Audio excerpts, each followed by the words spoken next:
CBI మాజీ ఉన్నతాధికారి వివి లక్ష్మీనారాయణ విజయవాడలో శుక్రవారం సాయంత్రం భారత్ మాతాకి జై అని ఒక నినాదం చేశారు. జై భారత్ అంటూ ఆయన చేసిన నినాదం అది ఎక్కడో బీజేపీ వాసన వేస్తున్నట్టుగా కనిపిస్తుంది. ఆ నినాదంలో బీజేపీ వాసన ఉంది.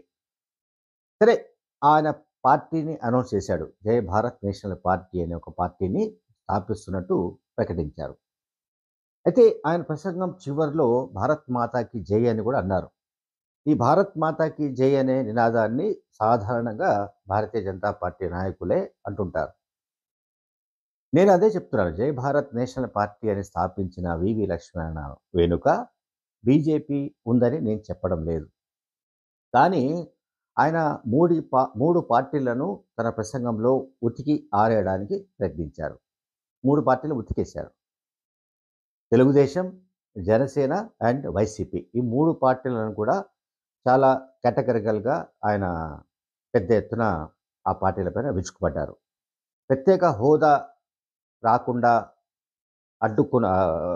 ప్రత్యేక హోదా రావడానికి ఎటువంటి ప్రయత్నాలు చేయలేదని, ప్రత్యేక హోదా లభించకుండా చేశారని, ప్రత్యేక హోదా రాబట్టడానికి అవకాశం ఉన్నప్పటికీ కూడా జగన్మోహన్ రెడ్డి గారు ప్రయత్నించలేదని పరోక్షంగా ఆయన పైన చురకలంటించాడు. ఆయన పైన అటాక్ చేశాడు. ఒకటి రాష్ట్రపతి ఎన్నిక, ఇంకొకటి ఉపరాష్ట్రపతి ఎన్నిక. అట్లాగే ఢిల్లీ సివిల్ సర్వీసెస్‌కు సంబంధించిన చట్టాన్ని పార్లమెంట్‌లో ప్రవేశపెట్టినప్పుడు తన బలాన్ని ఉపయోగించి అక్కడ కేంద్ర ప్రభుత్వం పైన ఒత్తిడి తీసుకొని వచ్చి ఉంటే ప్రత్యేక హోదా వచ్చి ఉండేదని ఆయన మాటల తాత్పర్యం. ఎవరిది? లక్ష్మణ గారిది. తర్వాత ఆయన ఇంకోటేమన్నారు, ఒకరేమో బ్లాక్ కమాండోల రక్షణలో తిరుగుతుంటారు. మరొకరు పరదాల చాటున తిరుగుతుంటారు. అంటే ఒకరేమో చంద్రబాబు అని మనం అర్థం చేసుకోవాలి. ఇంకొకరేమో జగన్మోహన్ రెడ్డి అని అర్థం చేసుకోవాలి. ఇంకొక సందర్భంలో ఆయన చెప్తున్నది ఏమిటంటే ఇది పవన్ కళ్యాణ్ గారి పైన కూడా అటాక్ చేశారు. పవన్ కళ్యాణ్ గారి పైన ఎట్లా అటాక్ చేశారంటే ఒకరేమో తప్పు చేశారు, తప్పుతో పాటు అప్పు చేశారు. అంటే చంద్రబాబు నాయుడు గారని అర్థం చేసుకోవాలి. అట్లాగే మరొకరేమో భారీ ఎత్తున ఈ తప్పులతో పాటు అప్పులు కూడా చేస్తున్నారు అని జగన్మోహన్ రెడ్డి గారి పైన ఆయన విరుచుకుపడ్డారు.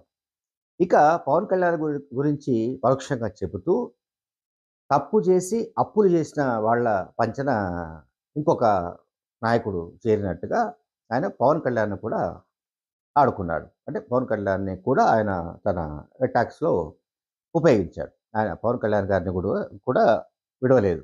అంటే 2019లో జనసేన పార్టీ తరపున పోటీ చేసి ఓడిపోయిన మన ఓడిపోయిన విషయం మనందరికీ తెలుసు. లక్ష్మీనారాయణ గారు విశాఖపట్నం లోక్సభ నుంచి. సో, అక్కడ ఇవాళ స్పీచ్‌లో కూడా జై భారత్ నేషనల్ పార్టీ నెలకొల్పుతున్నట్టు, ఏర్పాటు చేస్తున్నట్టు ప్రకటన చేసిన సందర్భంగా కూడా ఆ విషయాన్ని ప్రస్తావిస్తూ, నాకు చైతన్యవంతులైన 3,00,000 మందికి పైగా ఓట్లు వేశారని చెప్పారు. ఇక్కడ నా నా నా ప్రశ్న ఏంటంటే, ఎవరైతే ఆయనకు ఓట్లు వేయలేదో వాళ్ళలో చైతన్యం లేదని అనుకోవాలా? అనేది నా సందేహం. అది మరి లక్ష్మణ్ గారు ఏం చెప్తారో తెలియదు. అంటే తనకు ఓట్లు వేసిన వాళ్ళు మాత్రమే చైతన్యవంతులుగా చెప్పడానికి ఆయన స్పష్టంగా ఇక్కడ ప్రయత్నించారు. సరే, ఈ నిరంకుశ పాలన అంటూ, ఆ తర్వాత అణిచివేత వగైరా విషయాలన్నీ కూడా పడికట్టు పదాలన్నీ కూడా సాధారణంగా ఎవరైతే రిటైర్డ్ ఐఏఎస్, ఐపీఎస్ అధికారులు మాట్లాడుతుంటారో అటువంటి మాటలనే ఆయన మాట్లాడినట్టుగా కనిపిస్తోంది. సరే, కొన్ని విషయాల్లో మాత్రం అన్నా హజారే సిద్ధాంతాలేవో మాట్లాడినట్టుగా కూడా కనిపిస్తోంది. అదేమిటి అంటే, మాకు అర్థబలం లేకపోవచ్చు, అంగబలం లేకపోవచ్చు, కానీ ప్రజల నైతిక బలం ఉందని చెప్తున్నాడాయన. ఈ నైతిక బలం అనేది పుస్తకాల్లో రాస్తే బావుంటుంది. పత్రికల్లో వ్యాసాలు రాస్తే బావుంటుంది. టీవీల్లో ఎవరైనా చదివితే మనం వినడానికి బావుంటుంది తప్ప, ఆచరణలో ఈ నైతిక బలం ఎన్నికల రాజకీయాల్లో పనికి రాదన్న స్పృహ, పనికి రాదన్న ఏమంటాం సత్యం ఐపీఎస్ ఉన్నతాధికారికి వాలంటీర్ వీఆర్ఎస్ తీసుకొని రాజకీయాల్లోకొచ్చిన లక్ష్మీనారాయణ గారికి ఎందుకు తెలియదో మరి నాకైతే అర్థం కావట్లేదు. తర్వాత ఆయన మాట్లాడిన దాంట్లోనే కాంట్రడిక్టరీ ఉంది. అంటే పరస్పర విరుద్ధమైన అంశాల్ని ఆయన ప్రస్తావించారు. మొట్టమొదటి వాక్యమే ఆయన ప్రసంగంలో ఫస్ట్ మాట ఏంటంటే, ప్రజల సమస్యలు పరిష్కారం కావాలంటే తప్పనిసరిగా రాజ్యాధికారం కావాల్సిందే అని డాక్టర్ బిఆర్ అంబేద్కర్ గారు, భారత రాజ్యాంగం రచించిన అంబేద్కర్ గారు చెప్పిన విషయాన్ని ఆయన ప్రస్తావించారు. రైట్. ఓకే. ఆ మాటకే వస్తే రేపు ఆంధ్రప్రదేశ్ రూపురేఖలు మార్చాలన్నా, ఆంధ్రప్రదేశ్ భవిష్యత్తుకు నిజంగానే దిక్సూచి కావాలన్నా, ఆంధ్రప్రదేశ్ ప్రజల సమస్యల పరిష్కారం కావాలన్నా తప్పనిసరిగా గ్యారంటీగా రాజ్యాధికారం ఉండాల్సిందే. రాజ్యాధికారం రావాల్సిందే. సో, లక్ష్మీనారాయణ గారు పెట్టిన జై భారత్ నేషనల్ పార్టీ రాజ్యాధికారం సాధించే అవకాశాలున్నాయా? అసలు నిజంగా చెప్పుకోవాలనుకుంటే ఆంధ్రప్రదేశ్ పాలిటిక్స్‌లో అసలు జై భారత్ నేషనల్ పార్టీకి ఒక అంటే ఆ పార్టీ ఇమడగలిగిన ఒక వాతావరణం గానీ, ఆ పార్టీ అభివృద్ధి కావడానికి సంబంధించిన ఒక సిట్యుయేషన్ గానీ, లేదా ఆ పార్టీ విస్తరించడానికి సంబంధించిన ఒక ఒక వాతావరణం గానీ, ఆ పార్టీ బలపడి రాజ్యాధికారం దాకా రావడానికి సంబంధించిన వనరులు గానీ, ఆ పార్టీకి ఉన్నాయా? పోనీ 10 ఏళ్ల పాటు ప్రయత్నిస్తే అటువంటి పరిస్థితి వస్తుందా అన్నది చాలా అనుమానమే. ఎందుకంటే మనం ఒక జనసేన లాంటి పార్టీని చూస్తున్నాం. 10 ఏళ్ల తర్వాత కూడా ఆ పార్టీ ఎక్కడ వేసిన గొంగళి అక్కడే ఉన్నట్టుగా ఆ పార్టీ తయారైంది. సరే, వారాహి యాత్రతో కొంత ఆ పార్టీ పుంజుకుంది, గ్రాఫ్ పెరిగింది అని జనసేన పార్టీ నాయకులంతా అంచనా వేసుకుంటున్నారు. సరే, టీడీపీ, జనసేన 2 పార్టీలు కలిసి పొత్తు పెట్టుకోబోతున్నాయి. వాటి రిజల్ట్స్ ఎట్లా ఉంటుంది ఏంటనేది అది డిఫరెంట్ ఇష్యూ. బట్ ఇక్కడ జై భారత్ నేషనల్ పార్టీ పేరుతో పెట్టిన పార్టీ, ఈ పార్టీ జాతీయ పార్టీయా? ప్రాంతీయ పార్టీయా? అనే ఒక క్యారెక్టర్ గురించి గూడా మరి లక్ష్మణ్ గారు ఇక్కడ మనకు స్పష్టం చేయలేదు. పార్టీలో నేషనల్ అనే పేరుంది కనుక, అది జాతీయ పార్టీగా కూడా మనం అనుకోవాలా అన్నది ఇంకొక సందేహం. అది లక్ష్మణ్ గారు మాత్రమే తీర్చాల్సిన విషయం. ప్రాంతీయ పార్టీలే ఇవాళ వివిధ చాలా రాష్ట్రాల్లో ప్రాంతీయ పార్టీల పట్లనే ప్రజలు ఎక్కువగా ప్రాంతీయ పార్టీల వైపు మొగ్గు చూపడం గానీ, ప్రాంతీయ పార్టీలను అధికారంలోకి తీసుకురావడం గానీ, ప్రాంతీయ పార్టీల పట్ల మొగ్గు చూపడం గానీ ఎందుకు జరుగుతుందంటే, ప్రాంతీయ పార్టీలు మాత్రమే ఆయా ప్రాంతాల ప్రజల, ఆ రాష్ట్ర ప్రజల ఆకాంక్షలు నెరవేర్చడానికి, ఆ ప్రాంత ప్రజల, ఆ రాష్ట్ర ప్రజల యాస్పిరేషన్స్ తీర్చడానికి వాళ్లకు ఒక బలమైన సంకల్పం ఉంటుంది. జాతీయ పార్టీలకు ఉండవన్న ఒక అభిప్రాయం చాలా రాష్ట్రాల్లో ఉంది. అందువల్లనే ప్రాంతీయ పార్టీలు చాలా రాష్ట్రాల్లో మనుగడలో ఉన్నాయి. ప్రభుత్వాలు మనుగడలో ఉన్నాయి. ఆంధ్రప్రదేశ్ కావచ్చు, తమిళనాడు కావచ్చు, లేకపోతే మీకు వెస్ట్ బెంగాల్ కావచ్చు, చాలా రాష్ట్రాల్లో ప్రాంతీయ పార్టీలే ఇవాళ రాజ్యం వెళ్తున్నాయి. సో, ఇక్కడ నేనేం చెప్పాను ఇంతకుముందు, అంబేద్కర్ గారు చెప్పిన రాజ్యాధికారం రావాలి అంటే దానికి సంబంధించిన మెకానిజం ఏమిటి? అర్ధబలం, అంగబలం లేదని ఆయన చెప్పుకున్నారు. Okay, right. నైతిక బలంతో ప్రజలు నైతికంగా మీకు మద్దతిస్తే, ఎన్ని కోట్ల మంది మద్దతిచ్చినా సరే, ఆ మద్దతనేది కేవలం పత్రికలకు మాత్రమే, టీవీల్లో డిబేట్లకు మాత్రమే పరిమితమయ్యే అవకాశం ఉంటుంది తప్ప, ఇప్పుడు ఒక మోడల్ పరిపాలన ఉంటుంది. ఫర్ ఎగ్జాంపుల్ ఢిల్లీలో కేజ్రీవాల్ ఉన్నారు. ఆయన నీతివంతమైన వ్యక్తిగా ఇండియాలోనే పేరున్న ముఖ్యమంత్రి. సరే, ఆయన పైన కూడా ఈ మధ్య కొన్ని ఎలిగేషన్స్ వచ్చాయి, డిఫరెంట్ ఇష్యూ. బట్ కేజ్రీవాల్ లాంటి క్లీన్ ఇమేజ్ ఉన్న వ్యక్తిని ఢిల్లీ ప్రజలు ఆయనను ముఖ్యమంత్రిగా సెలెక్ట్ చేసుకున్నారు.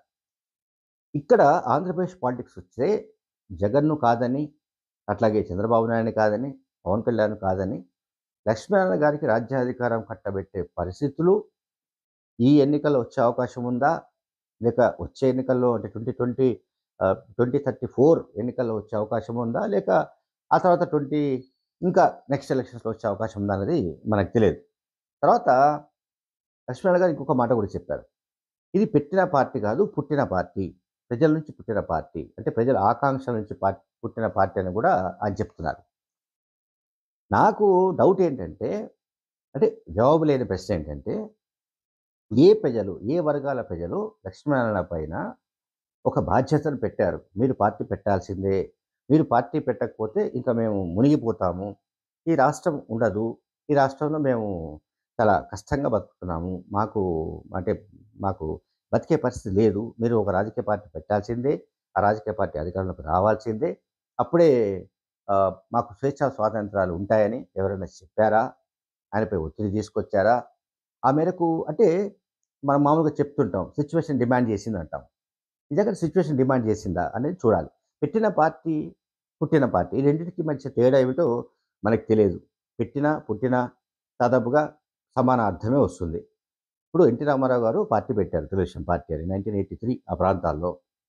అప్పుడు ఆయన పార్టీ పెట్టాడు. అది కూడా ప్రజల ఆకాంక్షల నుంచి పుట్టిందే. సో, ఎన్టీ రామారావు పార్టీ పెట్టి ఉండొచ్చు. కానీ ప్రజల ఆకాంక్షలున్నాయి అప్పటికే. కాంగ్రెస్ పార్టీ ప్రతి 6 నెలలకు, సంవత్సరానికో ముఖ్యమంత్రిని మార్చడం ఉమ్మడి ఆంధ్రప్రదేశ్‌లో. అటువంటి పరిస్థితిలో కాంగ్రెస్ పార్టీ పట్ల ప్రజల్లో వెగటు పుట్టినప్పుడు ఒక ఖాళీ ఏర్పడిపోయింది. అంటే ఒక వాక్యూమ్ వచ్చేసింది. సో, అక్కడ అప్పుడు ఎన్టీ రామారావు గారు టీడీపీ పార్టీని స్థాపించి 9 నెలల్లో అధికారంలోకి తీసుకురాగలిగారు.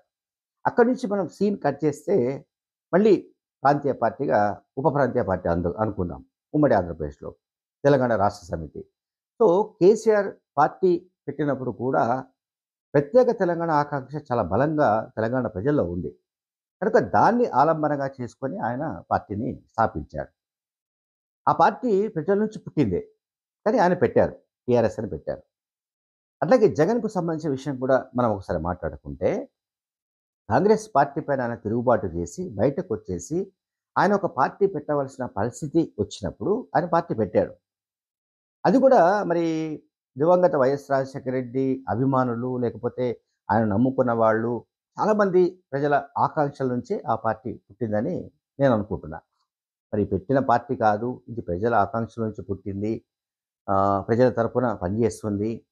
ప్రజల కోసమే పనిచేస్తుంది. ఇవన్నీ కూడా చాలా అంటే ఆదర్శవంతమైన అంటే ఐడియల్ పాలిటిక్స్ అంటాం వీటిని. ఐడియల్ పాలిటిక్స్‌కి మన ఇండియన్ పాలిటిక్స్‌లో నాకు తెలిసి ఎక్కడ కూడా చోటు లేదనేది చరిత్ర అంతా చెబుతోంది.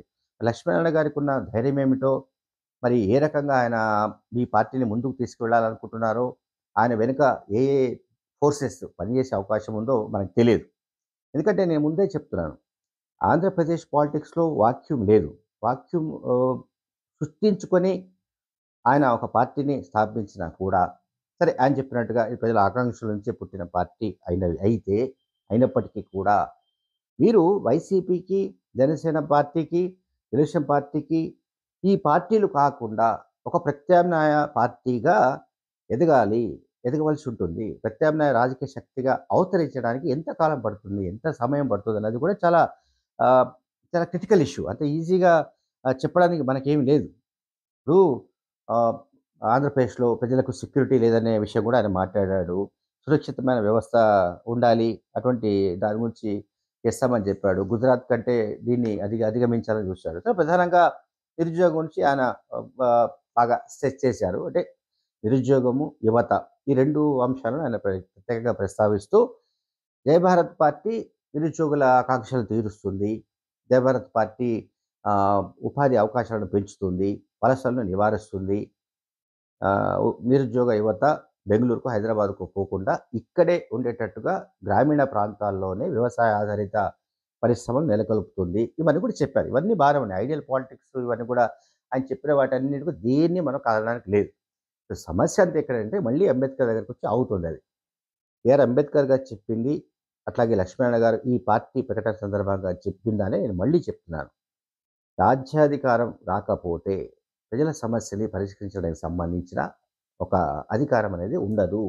సో, లక్ష్మీనారాయణ గారికున్న మరి ఆహ్, ఆయనకున్న ఆలోచనలేమిటో, ఆయనకున్న సాహసమేంటో, ఈ టైంలో అంటే అసెంబ్లీ ఎన్నికలు ఆంధ్రప్రదేశ్‌లో ఇంకొక 2 నెలల్లో జరగబోతుండగా ఈ పార్టీని స్థాపించవలసిన అవసరం ఏమిటో అనేది మనకు తెలియదు. Thank you.